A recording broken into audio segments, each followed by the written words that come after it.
Hello friends, welcome to learn one. So friends, last topic के अंदर हमने देखा HSN कोड और GST रेट, किस तरीके से HSN कोड जो है किस किस को जो बिजनेस है तो उसमें कितना HSN कोड जो है कितने डिजिट का लगाना है। दूसरा हमने वहाँ पर जो है GST रेट के परसेंटेज भी देखे कि किस तरीके से कौन सी प्रोडक्ट जो है वो कैसे कैसे उसके टैक्स स्ट्रक्चर में आती है। राइट, आज जो हम बात करेंगे वो है GST नंबर की। राइट, GSTN नंबर कहा जाता है उसको। राइट, कि जो है कि भाई आपका GST नंबर जो रहता है वो किस तरीके से रहता है, किस तरीके से आपको GSTN नंबर मिल रहा है। सो फर्स्ट जो है ना वो GST नंबर के लिए क्या हो जाता है कि आपको पहले रजिस्ट्रेशन करना होता है। राइट, जैसे ही आप रजिस्ट्रेशन करते हो तो आपको एक GSTN नंबर दिया जाता है। ये जो GSTN नंबर है ना वो डिपेंड करता है आपके जो पान कार्ड है उस पर से।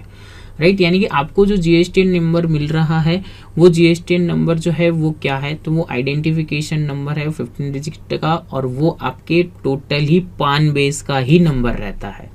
ठीक है, बट उसके अंदर जो है कि वो नंबर जो है GST नंबर जो रहता है वो आपको आपके इनवॉइस के अंदर बताना जरूरी रहता है। राइट, यानी कि आपको जो आइडेंटिफिकेशन नंबर दिया हुआ है वो नंबर आपको जो है आप जब भी इनवॉइस बनाओगे तो उसमें देना है। बट ये नंबर का स्ट्रक्चर क्या रहता है, तो नंबर का स्ट्रक्चर कुछ इस तरीके से रहता है कि आपका जो GSTN नंबर है उसके जो पहले 2 डिजिट है ना वो आपका स्टेट कोड रहता है। राइट, यहाँ पर जो भी हमने दिया है तो देखिए 24 जो है यहाँ पर मेरा टैक्स जो है कि भाई स्टेट कोड है। स्टेट कोड इट मीन्स कि ये कौन सा नंबर है मेरा, तो कि जैसे कि भाई मैं गुजरात से हूँ और मेरी कंपनी का जो स्टेट कोड है मीन्स के जो 24 है। राइट, तो यहाँ पर जो है कि गवर्नमेंट ने क्या किया है कि हर एक स्टेट के हिसाब से उस स्टेट को कोड दे दिया है। गुजरात है तो 24 है, महाराष्ट्र है तो 27 है, कर्नाटक है तो 29 है। तो इस तरीके से आपको स्टेट कोड दिया हुआ है, यानी कि पहले जो 2 डिजिट जो रहेंगे ना वो स्टेट कोड, जैसे कि राजस्थान है तो 8 है बट उसके आगे क्या लगाया हुआ है 08 है। राइट, तो इस तरीके से पहले आपका स्टेट कोड रहता है। देन जो है कि उसके बाद जो रहता है वो आपका पान कार्ड नंबर रहता है। राइट, तो यहाँ पर जो है कि मेरा क्या रह जाएगा, तो कि ये पान कार्ड नंबर रहेगा, पूरा जो रहेगा मेरा वो ये मेरा पान कार्ड नंबर है।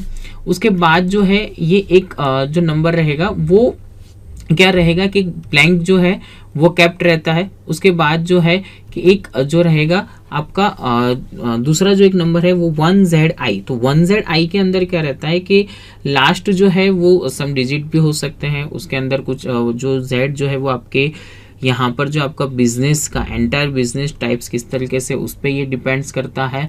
आप ट्रेडर्स हो, आप मैन्युफैक्चरिंग हो, आप सर्विस ऑर्गेनाइजेशन हो, तो ये जो कोड रहेगा वो गवर्नमेंट आपको प्रोवाइड कर रहा है।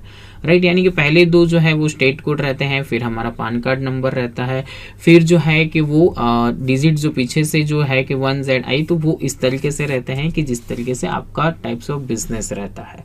राइट, अभी यहाँ पर जो है कि जैसे ये एक पान कार्ड नंबर मेरा है, अभी मेरा बिजनेस गुजरात के अंदर भी है और मेरा जो बिजनेस है वो कहीं महाराष्ट्र के अंदर भी है। तो जो है कि भी मेरा महाराष्ट्र जो है, महाराष्ट्र मेरा क्या हो जाता है कि भी महाराष्ट्र में भी है और मुझे वहाँ मेरी ऑफिस है, वहाँ से मैं बिजनेस कर रहा हूँ, तो वहाँ का मेरा GSTN नंबर अलग हो जाएगा। पान नंबर मेरा सेम रहेगा, GSTN नंबर किस तरीके से अलग हो जाएगा, तो 24 है उसकी जगह पर मेरा 27 सेम पान कार्ड रहेगा, और पीछे के जो 3 डिजिट है ठीक है वो भी मेरे चेंज हो जाएंगे। Why, because state code change होगा, पीछे के जो 3 डिजिट रहेंगे वो जो है मीन्स के मेरे कैरेक्टर रहेंगे वो चेंज हो जाएंगे। तो यहाँ पर जो है आपको इस तरीके से रहता है कि जब भी आप GSTN नंबर का स्ट्रक्चर ये इस तरीके से है कि आप जब भी GSTN के अंदर रजिस्टर हो रहे हो तो आपको ये भी एक जो है कि ऑप्शन मिलता है कि आप अदर टेरिटरी के अंदर आपका बिजनेस है, अदर SEC आपका बिजनेस है, तो वहाँ पर आप रजिस्ट्रेशन जब भी करते हो, जब आपका रजिस्ट्रेशन होता है GST नंबर का, वो टोटली नंबर आपके पान कार्ड के बेस पर से होता है। आपकी 10 ब्रांच है, आप 10 GST नंबर, 10 स्टेट में ब्रांच है तो 10 GST नंबर ले सकते हो। जस्ट लाइक कि मेरी गुजरात के अंदर ही 3 ब्रांच है तो मेरा क्या रहेगा कि GSTN नंबर एक रह सकता है। मैं अहमदाबाद है, सूरत है, राजकोट है, ये 3 जगह पर मेरा लोकेशन है, बट GSTN नंबर मेरा एक रहेगा। बट जैसे मेरा ऐसा करना है कि भाई मेरी गुजरात में भी ब्रांच है, महाराष्ट्र में भी है, तो महाराष्ट्र वाली ब्रांच जो है स्टेट चेंज हुआ तो मेरा GSTN नंबर चेंज हो जाता है। तो वहां पर आपको चॉइस भी मिलती है। ठीक है, तो ये जो है कि भाई GSTN नंबर का स्ट्रक्चर जो रहता है वो कुछ इस तरीके से रहता है कि आपको इसके रिलेटेड जो है कि पोर्टल पर, यानी जब भी आप जीएसटी का रजिस्ट्रेशन करते हो ना जीएसटी पोर्टल पर, तो आपको बहुत से जो है कि वहाँ पर प्रूफ आपको देने होते हैं, जैसे कि जस्ट लाइक पैन कार्ड है, आधार कार्ड की डिटेल होती है, देन उसके बाद जो है दूसरे भी अदर्स डॉक्यूमेंट्स जो आपके बिजनेस रिलेटेड है। तो यहाँ पर जो आपको लास्ट के जो 3 जो कैरेक्टर्स है वो उस पर डिपेंड करते हैं कि आप ट्रेडर्स का बिजनेस कर रहे हो या मैन्युफैक्चरर हो, क्या हो, उस हिसाब से आपको ये नंबर स्ट्रक्चर दिया जाता है। सो फ्रेंड्स, हमने ये जो टॉपिक देखा, इस टॉपिक के रिगार्डिंग आपको जो भी कोई क्वेरी है या तो आपके माइंड में कोई क्वेश्चन है तो आप forums.learn1.com पर लिख सकते हैं। नेक्स्ट हम देखेंगे डिटर्मिनेशन ऑफ टैक्स, यानी कि आपको किस तरीके से टैक्स जो है वो लगाना है। राइट, हमने देखा कि भाई यहाँ पर जो है कि भाई हम टैक्स तो देखते हैं कि भाई जीएसटी के परसेंटेज वगैरह देखते हैं, बट अब जो है हम वो भी देखेंगे कि भाई किस तरीके से हमें टैक्स जो है वो इनवॉइस के अंदर लगाना रहेगा। राइट, सो हम देखेंगे टैक्स का जो है कि किस तरीके से टैक्स का फॉर्मेट रह रहा है, वो देखेंगे नेक्स्ट टॉपिक के अंदर। Thank you.